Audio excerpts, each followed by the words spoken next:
What's going on, guys? It's Zeus here, and today I'm going to be showing you how you can get a refund on your items on Brawl Stars. So, to start out, you're going to want to go to support.supercell.com/brawlstar. Once you do that, you're going to want to click on where do I find my purchase history.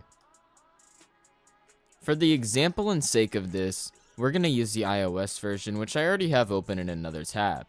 You can click on this blue highlighted complete guide to get there. We're here.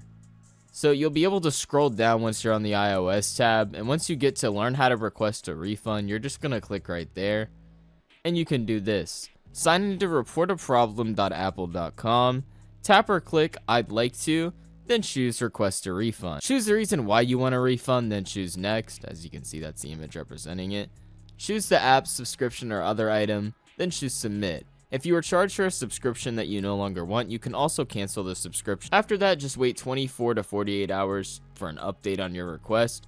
If your request is approved by Apple, it might take additional time for the funds to return to your payment method. Either way, that's basically how you can do a refund on any of your desired platforms. You just follow the similar steps. You can enter Google Payments, and then you can refund it on Android. You just have to do it through the Play Store. I hope this video was helpful, y'all. Have an amazing day.